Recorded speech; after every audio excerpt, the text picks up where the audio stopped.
안녕하세요. 나무아카데미입니다. 이번 영상에서는 고1 국어 창비 4-1단원 공간이 달라지면 사는 풍경도 달라질까? 라는 지문에 대해서 볼게요.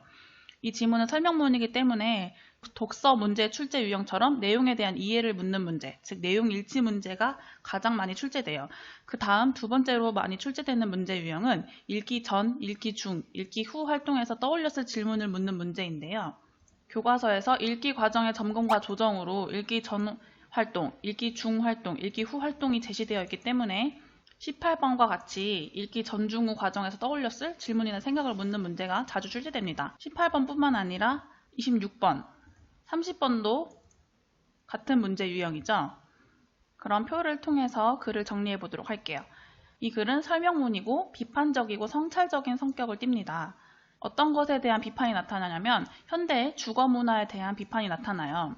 설명문이지만 글쓴이의 주관이 드러나는 거죠. 주제는 삶과 공간의 관계에 대한 고민의 이유입니다. 그리고 가장 큰 특징인데 과거의 주거 공간과 현대의 주거 공간을 비교하여 설명하고 있습니다.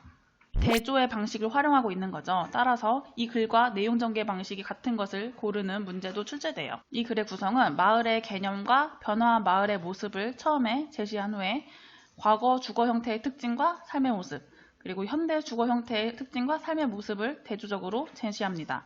그다음 마지막으로 주거 공간의 변화가 사람들의 사는 풍경에 미치는 영향을 얘기하고 끝이 나요.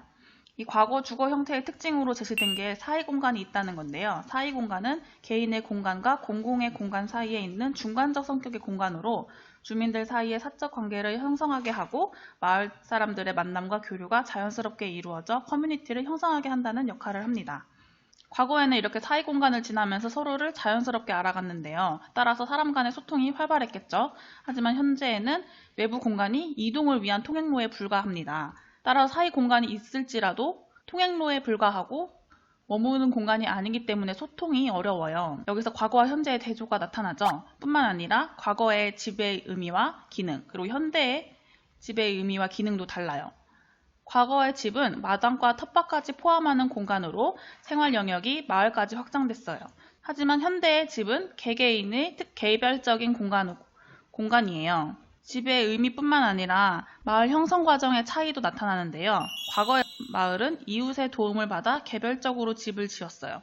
오랜 시간에 걸쳐 자연스럽게 형성됐는데 현대의 마을은 전문 건설업자에 의해 일시에 건설된 아파트에 수많은 사람들이 입주합니다. 급조된 마을이에요. 서술형 문제로 가장 많이 출제되는 부분이 바로 과거와 현대의 마을 형성 과정의 차이를 대조의 기법을 활용하여 한 문장으로 서술하시오 이렇게 나와요.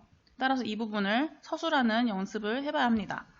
그다음 마지막으로 읽기 과정의 점검과 조정을 볼게요. 읽기 전 활동으로 할 수 있는 것은 읽기 목적 확인하기, 배경 지식 활성화하기, 내용 예측하기, 질문 만들기 등이 있고 읽기 중 활동으로 할 수 있는 것은 질문에 답 찾으며 읽기, 새로운 생각이나 궁금증 갖기, 생략된 내용이나 글쓴이의 의도 추론하기, 글쓴이의 생각에 공감 또는 비판하기 등이 있습니다. 마지막으로 읽기 후 활동으로 할 수 있는 것은 요약 정리하기, 새로 알게 된 내용의 활용 방안 생각하기, 점검 및 반성하기 등이 있습니다. 지금까지 공간이 달라지면 사는 풍경도 달라질까에 대해서 살펴봤어요. 이 모든 자료는 나무아카데미에서 이용할 수 있습니다.